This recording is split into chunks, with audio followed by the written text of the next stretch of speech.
자, 지난 시간에 배운 내용 하나 있었죠. 세상에 공짜는 없다. 전기 에너지를 만들려면 누군가는 고생을 해야 된다.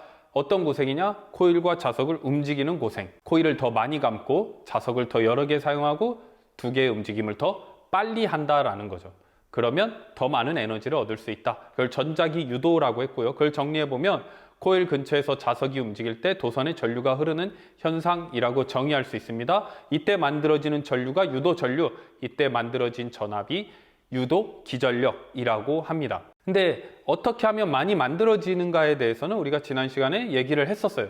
근데 그 다음 문제는 뭐냐면 어떤 방향으로 전류가 흘러가냐, 이거에 대한 고민이 시작이 돼야겠죠. 왜냐하면 전류는 플러스 극과 마이너스 극이 있고 어떤 전자기계들은 반드시 플러스 극과 마이너스 극을 옳게 바르게 연결해줘야 작동을 하기 때문입니다. 근데 내가 만들어낸 전기가 오른쪽으로 흐르는지 왼쪽으로 흐르는지, 오른쪽이 플러스인지 왼쪽이 플러스인지 알지 못한다면은 연결을 할 수가 없겠죠. 그래서 유도 전류가, 생긴 전류가 어느 방향으로 흐를 거냐라는 고민이 시작됩니다. 이때도 방향을 알아내는 법칙은 하나가 있어요. 뭐냐? 그것도 마찬가지로 세상에 공짜는 없다라는 겁니다. 방향마저도 공짜가 아니라는 거예요. 내가 자석을 움직이면 이 움직임을 도와주는 쪽이 아니라 움직임을 방해하는 쪽으로 전류가 생기게 됩니다. 그림을 한번 보죠. 그림을 보면 자석의 N극이 아래쪽으로 내려옵니다. 자석의 N극이 아래쪽으로 내려오게 되면 그럼 얘를 어떻게 해야 되냐면 밀어내야 돼요. 방해해야 되니까 밀어냅니다. 밀어내면은 나는 내리기가 힘들겠죠. 힘들다는 얘기는 전기가 만들어진다라는 얘기야. 밀어내는 힘이 셀수록 만들어지는 전기는 더 크다라는 거죠. 그래서 얘가 엄지손가락이 N극이 밀어내면은 이거를 방해하려면 이 밑에도 무슨 극이 만들어져야 되냐면 N극이 만들어져야 되죠. 그러면 엄지손가락을 이렇게 갖다 댑니다. 그러면 감싸지는 내 손가락의 방향이 전류의 방향이 됩니다. 반대로 N극이 멀어집니다. N극이 멀어지면 멀어지는 걸 방해해야 되니까 잡아당겨야겠죠? 그럼 위쪽이 S극이 만들어집니다.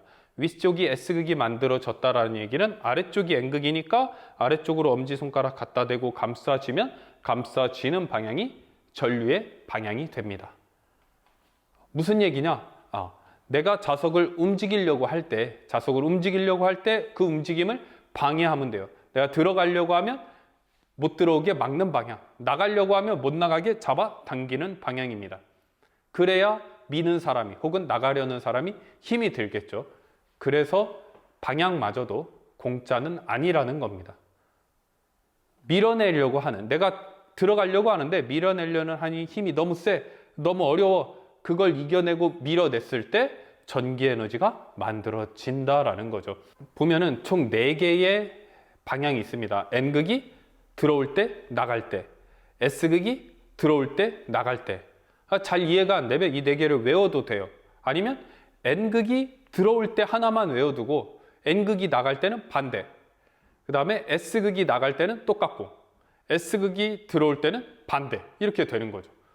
사각형을 그려놓고 N극이 들어올 때, 그러면 대각선에 있는 S극이 나갈 때는 같은 방향이고 S극이 들어올 때랑 N극이 나갈 때는 반대 방향이라는 거. 하나만 정확히 알아두면 반대로 생각해서 방향을 알아낼 수도 있습니다. 이 방향은 렌츠의 법칙이고요.